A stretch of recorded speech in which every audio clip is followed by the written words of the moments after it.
नमस्कार दोस्तों, आप सभी को हाथ जोड़ के नमस्कार। आप देख रहे हैं डिजिटल एग्जाम भारत। मैं जो हूं आज क्लास 10th की जो है चैप्टर नंबर 1.1 का 3 नंबर क्वेश्चन आपको बताने वाला हूं मेरे भाई।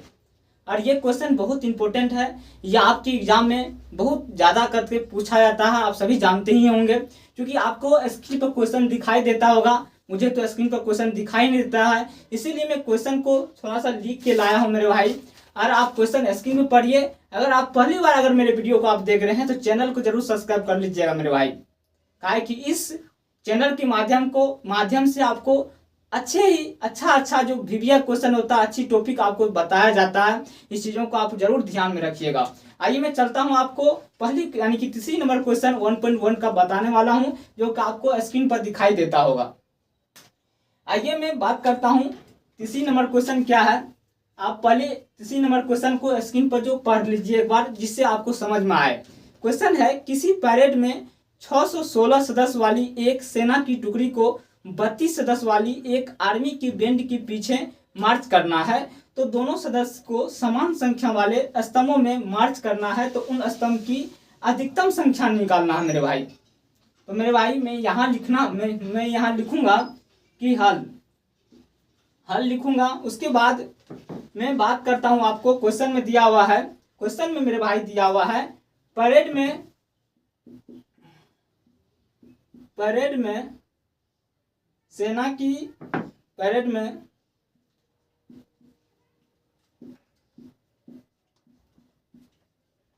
सैनिक की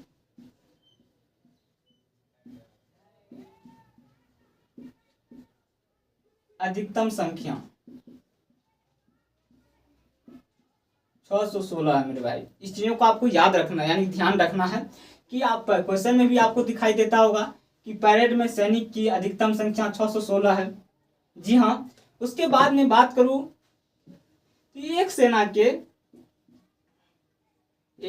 के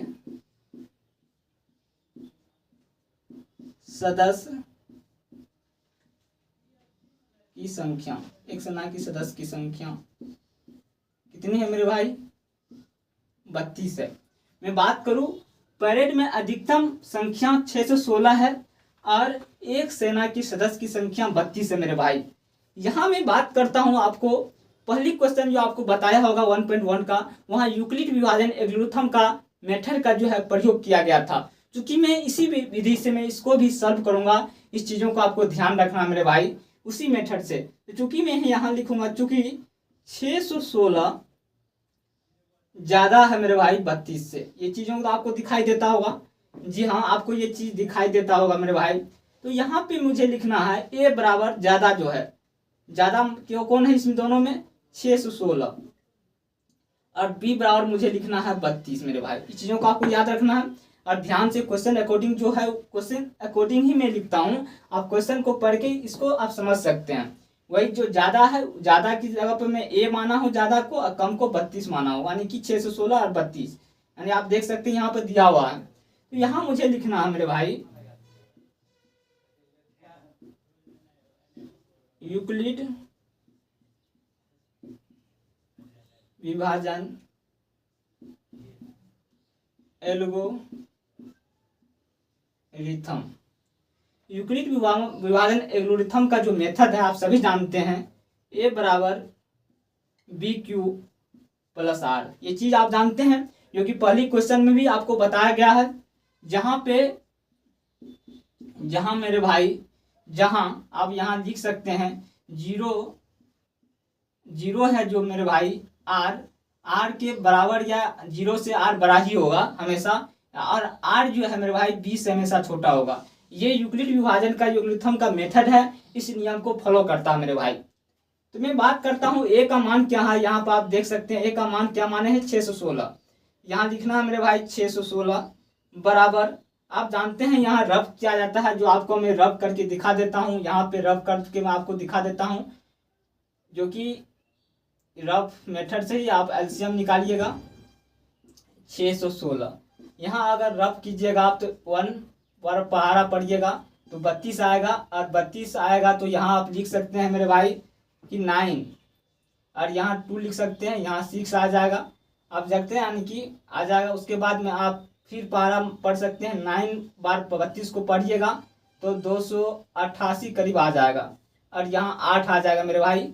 और दूसरी बार फिर यहाँ लिखिएगा, इसको यहाँ पुट करना, फिर 32, और इसके बाद आ जाएगा यहाँ पे क्या, 4 बार पारा पढ़ने के बाद 32 आ जाएगा, यानी कि कट जाएगा मेरे भाई 0, आर हो जाएगा यहाँ पे 0, ठीक ना। यहाँ 2 स्टेप गया है, आप जहाँ देख रहे हैं 2 स्टेप, यहाँ ये रफ वाली भाग है मेरे भाई। इसको बनाने के बाद आप काट भी सकते हैं, इसका कोई जोड़ी नहीं है। आइए मैं बात करता हूँ, तो पहली चरण की बात करता हूँ मेरे भाई। चरण नंबर 1, यहाँ 616, इसको यानी कि इसके अकॉर्डिंग सवाल को बनाना है, आप सभी जानते हैं। तो 32 को कितनी बार, 2 स्टेप गए हम, 32 को 19 बार पारा पर हम यहाँ लिखना है 19, यहाँ 19 लिखना है। और 19 निकलने के बाद आर कितना निकला मेरा, आई, यहाँ की आर बराबर यहाँ नॉट इक्वल टू 0। तो पहली चरण में आर नॉट इक्वल टू 0 हो गया मेरे भाई, इसीलिए मैं चरण 2 नंबर चरण लूंगा, यानी दूसरी चरण फिर मुझे निकालना होगा। यहाँ 32 लिखना है दूसरी चरण में मेरे भाई, 32 लिखना है। और 32 निकलने के बाद आप 8 यहाँ लिख सकते हैं और 4 लिख सकते हैं, प्लस आर बराबर हो जाएगा मेरे भाई 0, यहाँ 0 हो जाएगा, यहाँ आर बराबर हो जाएगा मेरे भाई 0। मैं अतः बता सकता हूँ मेरे भाई, मैं लिख सकता हूँ कि अतः दोनों समूह में मार्च करने वाली सदस्य की संख्या कितनी है।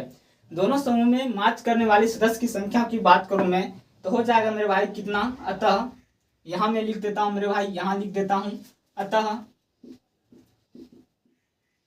अतः दोनों समूह में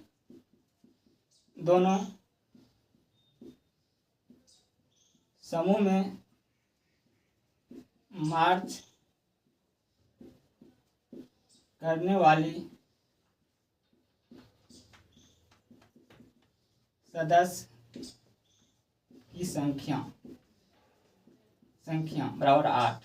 ये आंसर हो जाएगा मेरे भाई। इस चीज़ों का आपको ध्यान रखना है, क्योंकि मैं यही आशा करूंगा आपको ये सवाल जिस तरह से बताया गया है, क्योंकि बहुत साधारण भाषा में आपको बताया गया है, आपको जरूर समझ में आ गया होगा मेरे भाई। आप देख सकते हैं अच्छी तरह से आपको क्वेश्चन भी दिखाई देता होगा, क्योंकि और उसके बाद आंसर भी आपको जो सॉल्यूशन दिया गया है बहुत अच्छी और सरल तरीका से बताया गया है। मैं यही आशा और विश्वास के साथ करूंगा कि आपको ये क्वेश्चन बहुत आसानी से आपको यानी कि समझ में आ गया होगा, क्योंकि आपको अगर याद हो गया होगा और समझ में आ गया होगा, क्योंकि आप एग्जाम में अच्छी तरह से सॉल्यूशन कर सकते हैं। मैं ये तो जरूर आशा और विश्वास करूंगा मेरे भाई। इसीलिए चैनल को सब्सक्राइब कर लीजिएगा, लाइक कीजिएगा।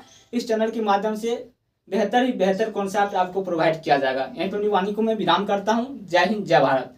अगली और 2 सवाल बचा है, 5 सवाल है जो कि आपके लिए होमवर्क है, आप बनाइएगा इसको। अगर नहीं होगा तो आप कमेंट कीजिएगा, वो भी सवाल आपको सॉल्यूशन किया जाएगा। ठीक, यहाँ पर वाणी को विराम करता हूँ। जय हिंद।